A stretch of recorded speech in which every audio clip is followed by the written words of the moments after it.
Hello and welcome to Adapting Health, the channel where we're trying to recce out some accessible walks generally around West Yorkshire as a wheelchair user using a Klaxon hybrid clip-on bike. So on today's walk, we've gone for an evening walk, mixed things up, mostly to fit it in the week. Anyway, so we've gone round Horsforth Hall Park. Not Horsforth, like I would like to say as a southerner, Horsforth. So just drop a few syllables and you're there. It was a very nice walk. We did an even 2 kilometres according to Strava. All relatively well paved apart from one bit that we'll see later, which annoyingly is on the map but isn't paved. But whatever. Most of it's good and couldn't really complain about the access. It was a bit hilly in parts. I would struggle to push around this place because it's pretty expansive as well. But I think if you're a para maybe, or someone with pretty good hand and arm control, you'd be able to push around this without a free wheel even, just because it's pretty smooth and level and relatively accessible.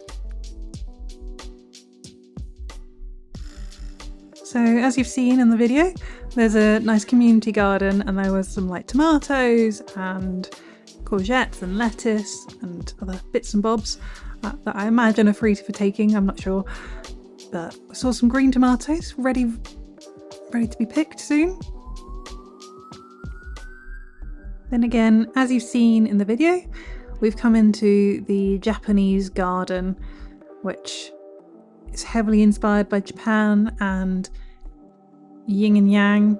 I'm not really sure how you say that. I think the westernized version is yang, but the actual version might be yang. Anyway, there's a waterfall, as you've just seen. Cute. So this is just really nice. I'd like to know who funded this, to be honest, because not many places have something like this. It does feel a bit tired and in need of a bit of facelift, but it's lovely time to just walk around, be with your thoughts and be at one, as it were. So while it was a pretty accessible walk and relatively flat and even for me, I did struggle largely because of last week, and I think it's really knocked my confidence. So I just constantly felt like I was kind of full. I just had a second loop around there, hence why you lost me. And in case anyone was confused, we absolutely parked in the wrong place, as where we parked there was a huge hill and quite a steep camber on it, so quite reminiscent of last week and Gledhow Valley. So I'd absolutely recommend not parking there and parking on the right. I will just go consult a map just to find out where that is. Thanks to Google, I've got the information we need. So I would recommend parking at Horsforth Hall Car Park, not Horsforth Park Car Park. Not very clear, but that's what I'd recommend because Horsforth Hall is much more accessible in that there's not a giant hill to contend with at the beginning or end. It's relatively flat by comparison anyway. At this point is where I thought there was going to be a path, and on the map it says there is a path, and it's not a path, you know, it is like known terrain, but it is also not necessarily accessible, especially when the rest of it has been so well paved. So if I were to come back, I wouldn't necessarily go down that path again.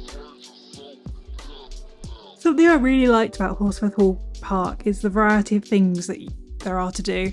So there were lots of like gym equipment that were outdoor versions and obviously free to use. Like there was a swing and just, you know, things to do. Lots of space, lots of dogs on off leads, cricket ground, a skate park, the Japanese garden that we saw. And that's all we've got for this week's video, so thanks so much for watching, and if you've got any questions or comments let me know. and I'll do my best to answer. Thanks again. Bye.